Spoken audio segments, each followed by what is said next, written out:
Olá, crianças pequenas e grandes, e sejam bem-vindos também à nossa série de lições sobre a Páscoa cristã. Você quer saber mais um pouquinho sobre esse assunto? Então não sai daí e, claro, cante comigo aquela nossa canção. Olá, como vai? A Tivistela tem uma história pra contar. Então agora, muita atenção. Vamos lá, porque a Bíblia diz. Sim, é baseado na Bíblia, a palavra de Deus, que nós estamos aprendendo sobre a verdadeira Páscoa. No primeiro vídeo, nós aprendemos sobre como aconteceu a Páscoa no Antigo Testamento. Se você não viu esse vídeo, corre lá e dá uma olhadinha antes de terminar de ver este. Nós aprendemos que a Páscoa no Velho Testamento apontava, mostrava para a verdadeira e única Páscoa, que é Jesus. Mas hoje nós vamos conversar um pouquinho sobre o motivo da Páscoa. Você já pensou por que existe Páscoa? E para entender essa história, nós precisamos ir lá no primeiro versículo do primeiro capítulo do livro de Gênesis. E lá diz assim: a terra era sem forma e vazia, e o Espírito de Deus pairava sobre as águas. Nada existia, mas Deus, com o seu grande poder, começou a criar todas as coisas e disse: haja luz, e houve luz. Ele disse também para que surgisse o céu, as águas, para que nascessem plantas de todos os tamanhos e espécies, as flores, os frutos, os animais, aqueles que voam, aqueles que nadam e aqueles que vivem na terra. Deus fez todas as coisas, pensou em cada detalhe que existiria na terra. E aí, aquele lugar sem forma e vazio, foi tomado por grande beleza, por um grande colorido, cheio de vida, cheio de coisas maravilhosas e incríveis. E ainda, nesse processo criador do nosso grandioso Deus, ele fez também alguém que seria a sua imagem e semelhança. Ele criou o primeiro homem. A Bíblia diz que Deus criou o homem do pó da terra e soprou em suas narinas o fôlego da vida.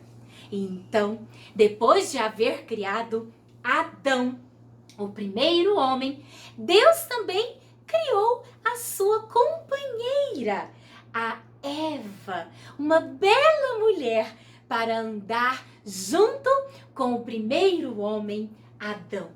Adão e Eva foram com certeza a coroa da criação do nosso Deus. E depois de haver criado todas as coisas, Deus olhou e disse que era muito bom. E então a Bíblia nos diz que Deus descansou no sétimo dia de tudo que havia, por tudo que havia criado. E tudo estava muito bem. O homem e a mulher cuidando do jardim do Éden e desfrutando de todas as maravilhas que Deus havia criado. O homem e a mulher, naquele momento da história, eram plenamente alegres. Eles gozavam perfeitamente da presença e do relacionamento com Deus. Não existia absolutamente nada que separassem o homem de Deus. Era tudo perfeito e maravilhoso. Mas esse processo teve uma grande ruptura. Aconteceu algo que mudou toda essa história. Quando Deus criou todas as coisas, ele criou também uma árvore, a árvore do conhecimento do bem e do mal. E aquela árvore tinha um fruto. E Deus orientou, ordenou para que Adão e Eva não comessem daquele fruto. Porque a partir do dia que eles comessem daquele fruto, certamente eles morreriam. Então a vida continuou. Até que um dia Eva se deparou com aquela árvore e olhou bem demoradamente para aquele fruto. E lá naquela árvore estava a serpente. A serpente representada ali pelo grande inimigo de Deus. Então ela instigou Eva e disse para que Eva comesse daquele fruto, experimentasse, porque ele parecia tão especial e saboroso.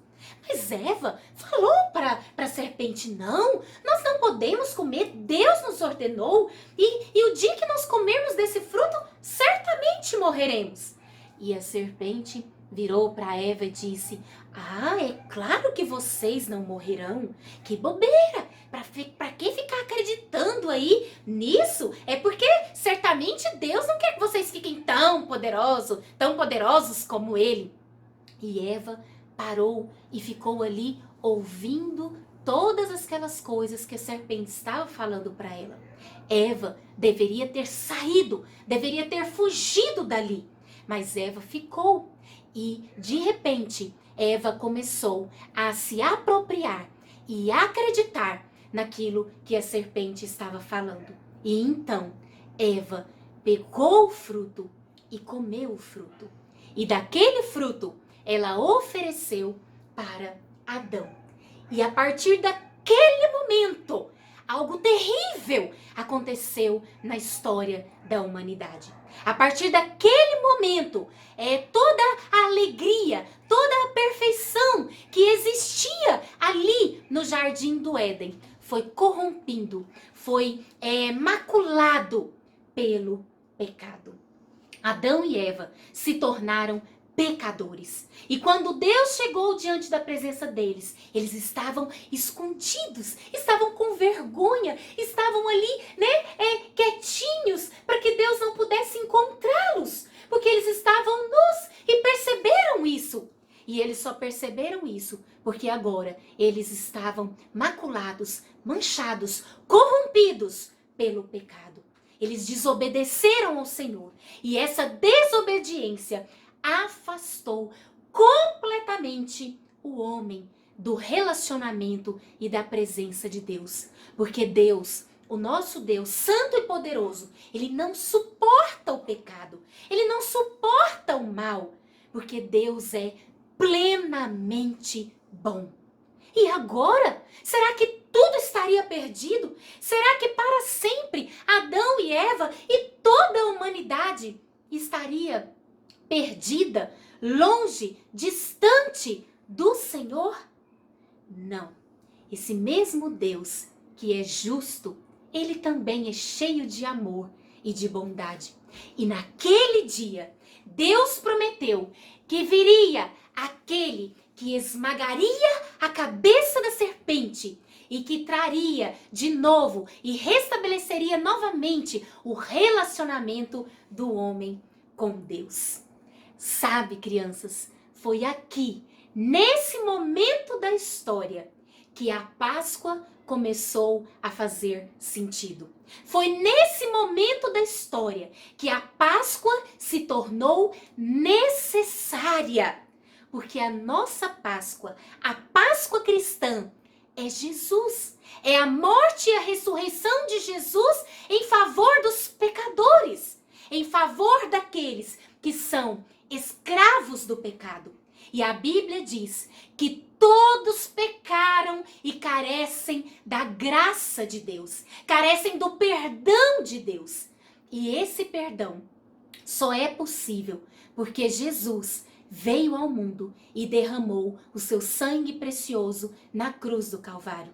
É exatamente por causa disso que a Páscoa existe. É exatamente por causa disso que a Páscoa é uma realidade nas nossas vidas.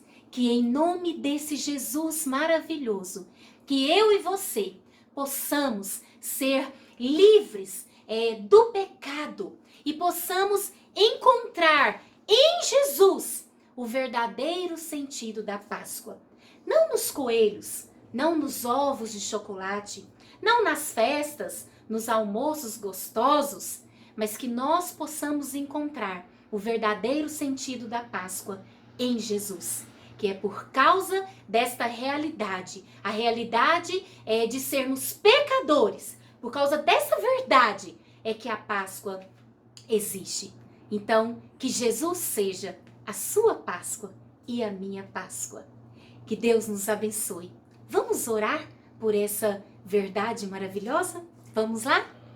Querido Deus, amado Pai, nós entendemos hoje que a Páscoa existe por causa do meu pecado, por causa do pecado de cada pessoa. E pecados são todas aquelas coisas que nós fazemos que desagrada ao Senhor. A mentira, o roubo, a zombaria, a raiva, tudo aquilo que nós fazemos que entristece o seu coração. Que em nome de Jesus nós possamos acreditar e nos apropriarmos da verdadeira Páscoa que é Jesus. Que essa Páscoa, ela realmente seja algo que faça sentido na nossa vida e na nossa história.